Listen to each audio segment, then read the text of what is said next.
ओम शांति। अॼु जी मिले तारीख़ आहे 5/4/2026। अॼु अव्यक्त बाबदादा जो रिवाइज़ कोर्स आहे 15/11/2009। स्वराज्य जी रिज़ल्ट चेक करे स्वयं खे चेंज करो ऐं अखंड राज्य जे अधिकारी ठहो। अॼु जलाराम बापा जे राज दुलारे ॿारनि सां मिलण आहियो। दुलारा शो ॼाणंदा आहियो कि तव्हां हर हिकु बार 3 तख़्तनि जा मालिक आहियो। हिकु स्वराज जो तख़्त, ॿियो बापदादा जो दिलि तख़्त, टियों आहे भविष्य जो तख़्त। 3 तख़्त जा अधिकारी आहियो। पंहिंजे भविष्य जो तख़्त बि हिते ई अभ्यास कंदा आहियो न। भविष्य जी तयारी व पुरुषार्थ हाणे ई करो था न। हाणे जो पुरुषार्थ अनेक जन्मनि जो राज्य भाग्य दिलाइण वारो आहे। हिन समय ई पंहिंजे राज्य भाग्य जे संस्कार धारण करो था न। छो जे हाणे जो पुरुषार्थ भविष्य जे राज्य जो अधिकारी ठाहींदो आहे। त चेक करो कि हिन समय पंहिंजो पुरुषार्थ यथार्थ आहे। जीअं भविष्य में हिकु राज्य हूंदो त हाणे बि चेक करो कि असांजो हिकु राज्य मन में हलंदो आहे। पुरुषार्थ में हिकु राज्य आहे या माया राज्य में विघ्न विझंदी आहे। हिकु राज्य जे बजाए माया जो प्रभाव त न पवंदो आहे। 2 राज्य त न हूंदा आहिनि। भविष्य जी विशेषता आहे ई हिकु राज्य। त हाणे जो अभ्यास भविष्य में हलंदो आहे। त चेक करो कि हाणे स्वराज्य आहे। स्वराज्य में किथे माया दख़ल त न कंदी आहे। त 2 राज्य त न आहिनि। अगरि 2 राज्य हलंदा आहिनि त हिकु राज्य जे संस्कार कॾहिं भरिजंदा। भविष्य जी विशेषता आहे हिकु राज्य, हिकु धर्म। धर्म कहिड़ो आहे? तव्हांजी विशेष धारणा कहिड़ी आहे? संपूर्ण पवित्रता। त चेक करो कि हिकु धर्म आहे, विच में ॿियो धर्म अपवित्रता जो दख़ल त न ॾींदो आहे न। साथ में ये भी चेक करो कि लॉ एंड ऑर्डर हिकु आहे या माया बि विच में दख़ल विझंदी आहे। हिकु जो राज्य निर्विघ्न हलंदो आहे ऐं ॻाल्हि राज्य में सदा सुख शांति नेचुरल रहंदी आहे। त हाणे ॾिसो पंहिंजे राज्य में सदा सुख शांति आहे, कोई दख़ल त न ॾींदा आहिनि। स्वराज्य में माया पंहिंजो दख़ल ॾेई करे अशांति त न फैलाईंदी आहे न।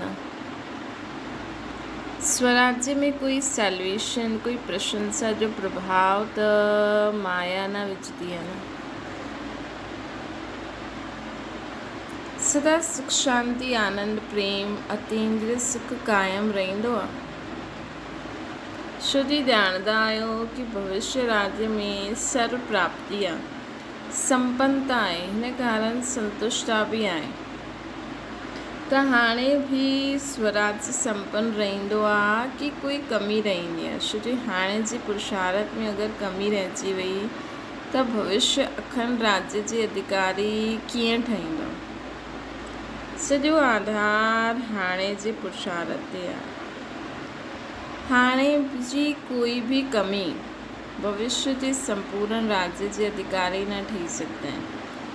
बहुत काल जो ये स्वराज्य जो अभ्यास भविष्य राज्य के अधिकारी ठाहींदो। बहुत काल जो स्वराज्य जो अभ्यास भविष्य राज्य के अधिकारी ठाहींदो। तो बहुत काल स्वराज्य जो अभ्यास करो। तो ये पंहिंजी चेकिंग सदा रहे कि हाणे अगरि बहुत काल जो पुरुषार्थ न हूंदो त प्रारब्ध भी कम मिलंदी। हिन करे बाप दादा समय प्रति समय ये अटेंशन खिचवाईंदा आहिनि। हिन जे लाइ हाणे पंहिंजे खे संपन्न संपूर्ण ठाहियो। अगरि विच विच में चई ॾींदा आहियो कि पुरुषार्थ हले थो, लेकिन पुरुषार्थ जे विच में तो न ईंदो आहे त इहो तो थी वेंदो आहे। इहे त करे वठंदासीं संस्कार अविनाशी 21 जन्मनि जो अखंड राज्य जो अधिकारी न ठाहींदो। बाप दादा सदा जे लाइ अटेंशन दिलाईंदा आहिनि। चेक करो कि अगरि कोई बि विघ्न ईंदो आहे, तूफ़ान ईंदो आहे, त तूफ़ान तोहफ़ो ठही वञे। तूफ़ान न, लेकिन तोहफ़ो ठही वञे। कोई बि माया जो वार हूंदो, अनुभव कराईंदी आहे माया, त उहो अनुभव बि ईअं अनुभव थिए कि असांखे इहा अनुभव जी सीढ़ी अॻियां वधाईंदा आहिनि। हिन जे लाइ बाप दादा चवंदा आहिनि, सदा पंहिंजो चार्ट आपे ई चेक करो। जेतिरो पंहिंजो चार्ट चेक कंदव ओतिरो ई चेक करे चेंज कंदव। त हर हिकु पंहिंजो चार्ट खे चेक कंदो रहंदो आहे न, त रोज़ु कंदा आहियो। जो रोज़ु कंदो आहे उहो हथु ठाहियो, त रोज़ु कंदा आहियो, कॾहिं कॾहिं न। रोज़ु चार्ट चेक करो, चेंज करो। छो जी समय जो इशारो बाप दादा काफ़ी समय जो ॾिनो आहे। समय खे ॾिठो बि आहे। मनुष्य जे मन में चिंता वधंदी आहे, ऐं तव्हांजे मन में चिंता न, प्रभु चिंतन आहे। प्रभु चिंतन हुजण जे कारण तव्हां सदा ॼाणंदा आहियो कि असां निमित आहियूं, निर्माण आहियूं। शिव जी करावनहार बाबा आहिनि।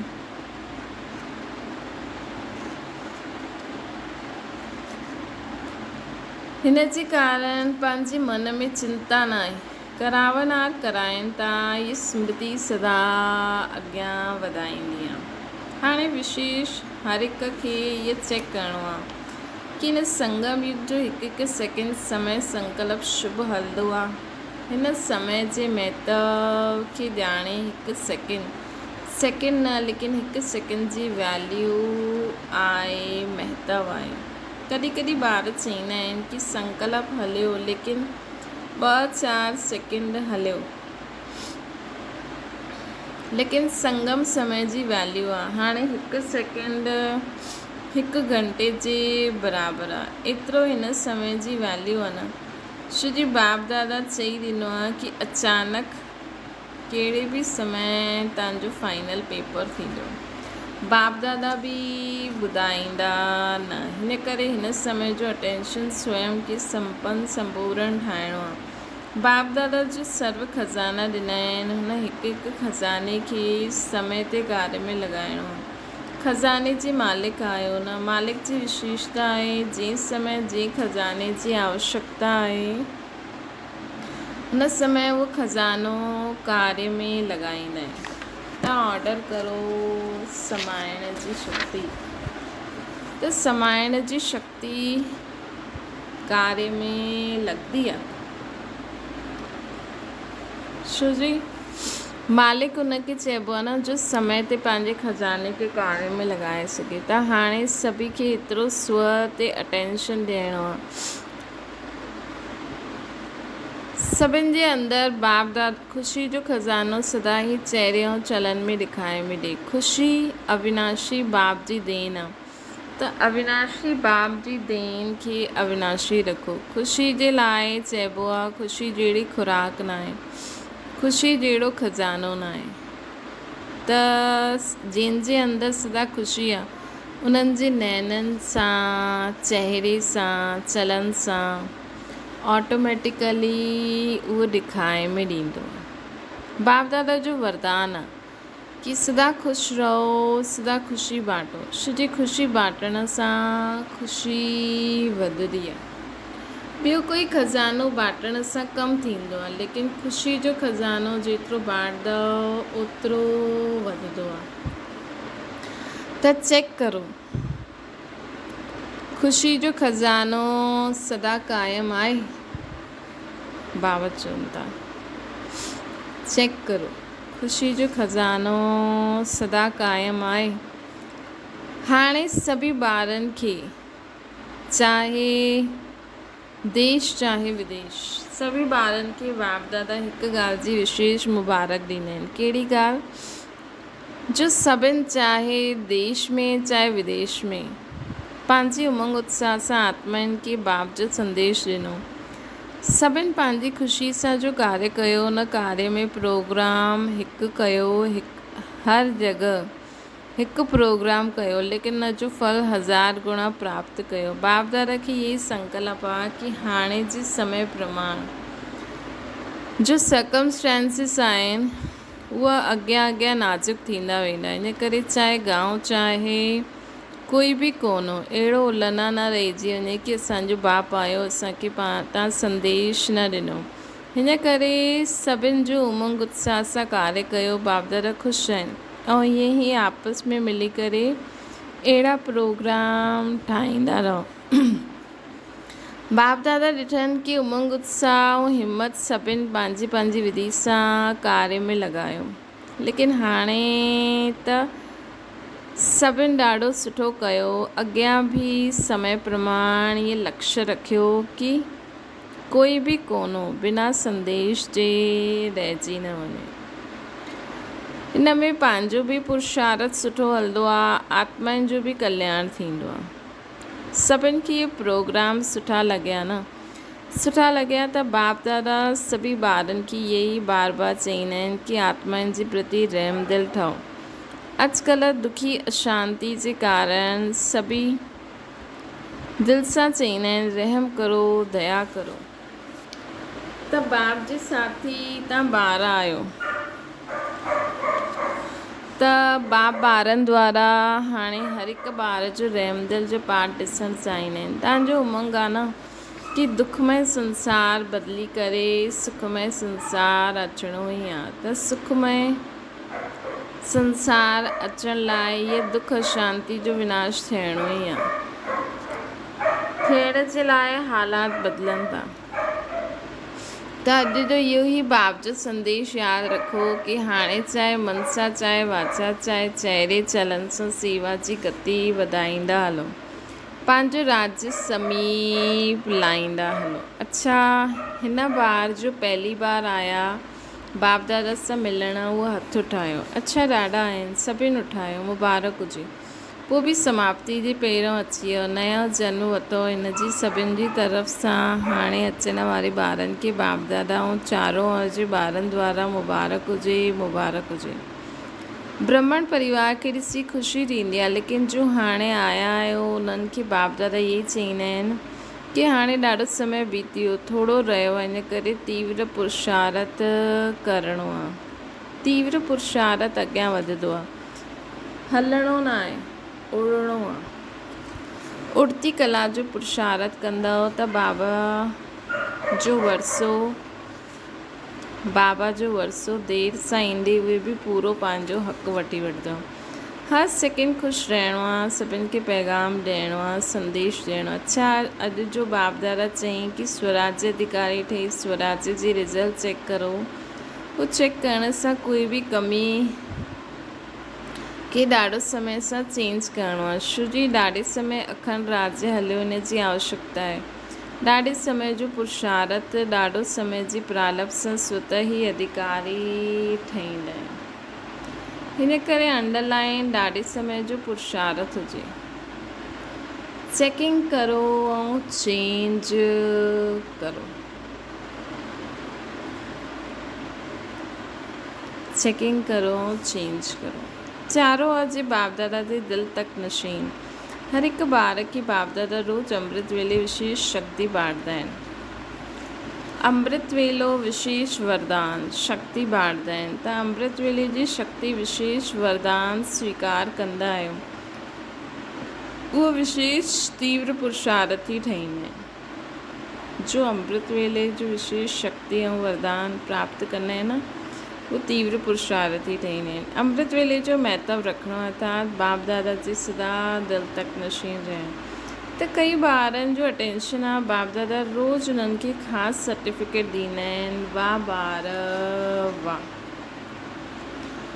चारों ओर जे तीव्र पुरुषार्थी हर समय बाप दादा खे पंहिंजो साथी ठाहे करे कंबाइंड रहण जे अभ्यासी ॿारनि खे बाप दादा विशेष वरदान था ॾियनि कि सदा उड़ंदा हलो, ॿियनि खे बि उड़ाइण जो सहयोग ॾेई करे उड़ाईंदा हलो। सभी विजयी आहिनि ऐं विजय जो फल बाप दादा जी हर समय दुआयूं प्राप्त हूंदियूं आहिनि। त अमर ठही सभिनि खे अमृत पिलाईंदा रहो। चारों ओर जे ॿारनि बाप दादा जे साम्हूं आहिनि। हर ॿार सां बाप दादा खे दिलि जो प्यार आहे। श्री हर ॿार में कोई न कोई विशेषता आहे। सभी सर्व विशेषताउनि सां पंहिंजे खे विशेष आत्मा ठाहे अॻियां वधंदा हलो। बाप दादा हर हिकु ॿार खे पर्सनल पदम गुणा यादि प्यार बाप दादा ॾियनि था, उहो स्वीकार करो। अच्छा, हाणे त मिलंदा रहंदासीं। नमस्ते। दादनि सां गॾु बाप दादा मुलाक़ात था करनि।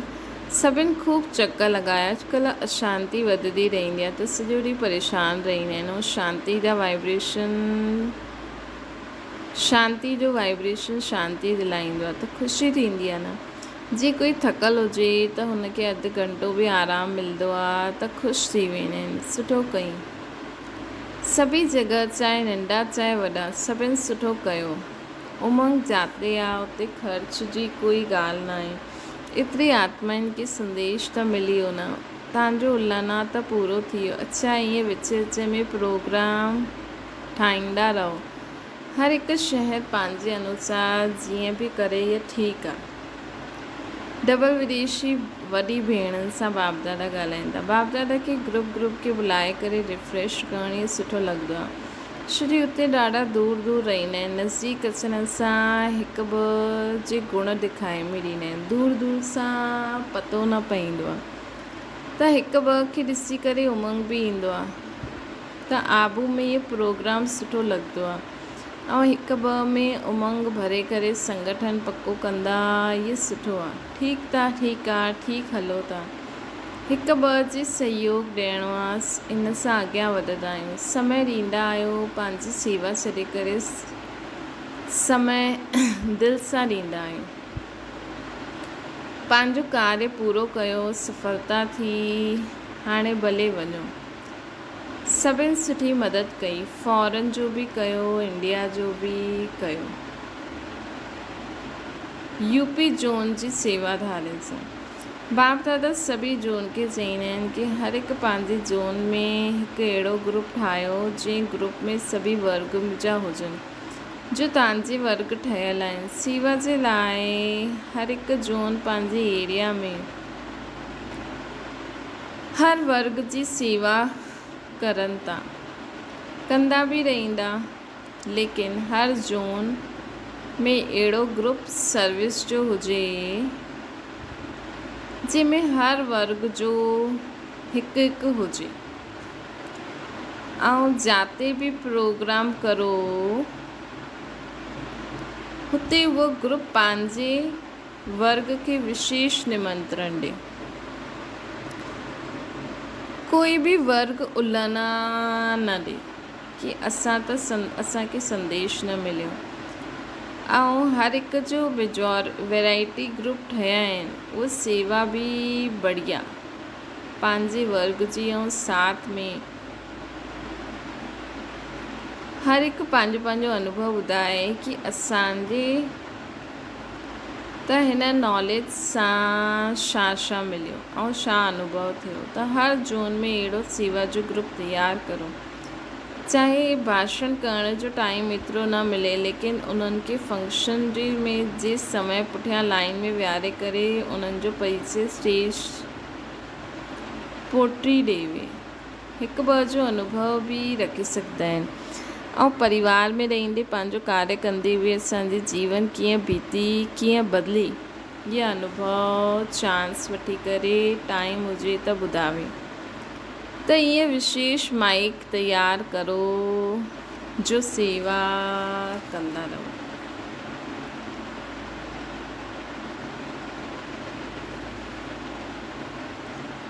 अच्छा, यूपी विशेष ब्रह्मा बाप जी पालना वरिती अथई। यूपी में ब्रह्मा जे नाम सां यादगार बि आहे। त यूपी जो भाग्य आहे जो जगदम्बा ब्रह्मा बाबा जी पालना वरिती। त पालना जी धरनी आहे न। भाग्य जो सितारो ब्रह्मा बाप ऐं जगदम्बा यूपी जो वरदान ॾिनल आहे। अच्छा, सभिनि दिन प्रतिदिन बाबा खे ॾिठो कि सेवा स्थान ऐं जो बि उपसेवा केंद्र गीता पाठशालायूं आहिनि, उहो पहिरियों सभिनि वृद्धि सुठी कई, इन करे बाप दादा ख़ासि मुबारक ॾियनि था कि वधंदा हलो नंबर वृद्धि करण में, संदेश ॾियण में नंबर 1 ठहो। अच्छा, बाप दादा ख़ुशि आहिनि, वधाईंदा हलो, टीचर्स खे मुबारक हुजे, वृद्धि करो था ऐं इन सां बि ज़्यादा से ज़्यादा वृद्धि कंदा रहणो आहे, इन सां बि इन खां बि ज़्यादा वृद्धि कंदा रहणो आहे। अच्छा, वरदाना संगठन में सहयोग जी शक्ति द्वारा विजयी ठहण वारा सर्व जा शुभचिंतक ठहो। यदि संगठन में हर हिक ॿिए जे मददगार शुभचिंतक ठही करे रहनि त सहयोग जी शक्ति जो गहराव ॾाढो कमाल करे सघंदो आहे। आपस में हिक ॿिए जी शुभचिंतक ठही करे रहो त माया जी हिम्मत न जो हिन गहराव जे अंदरि अची सघे, लेकिन संगठन में सहयोग जी शक्ति तॾहिं ईंदी जॾहिं ये दृढ़ संकल्प कंदो कि चाहे केतिरी बि ॻाल्हियूं सहन करणी पवनि, लेकिन सामनो करे करे ॾेखारींदासीं, विजयी ठही करे ॾेखारींदासीं। स्लोगन आहे, कोई इच्छा सुठो न ठहणु ॾींदी आहे, इन करे इच्छा मात्र अविद्या ठहो। अव्यक्त इशारो, जीअं मिठो खाइण खिलाइण में सां थोरे समय लाइ मुख मिठो हूंदो आहे, ख़ुशी थींदी आहे, ईअं स्वयं ई मिठा ठही वञो त सदा ई मुख में मधुर बोल रहनि, ईअं मधुर बोल स्वयं खे बि ख़ुशि कंदा, ॿियनि खे बि ख़ुशि कंदा। हिन विधि सां सदा सर्व जो मुख मिठो कंदा रहो, सदा मिठी दृष्टि, मिठो बोल, मिठो करम थींदो रहे। त बाबा छा था चवनि, मधुर बोल स्वयं खे बि ख़ुशि करनि, ॿियनि खे बि ख़ुशि करनि। हिन विधि सां सदा सर्व जो मुख मिठो कंदा रहो, सदा मिठी दृष्टि, मिठो बोल, मिठो करम थींदो रहे। अच्छा, ओम शांति। बाबा खे यादि करो।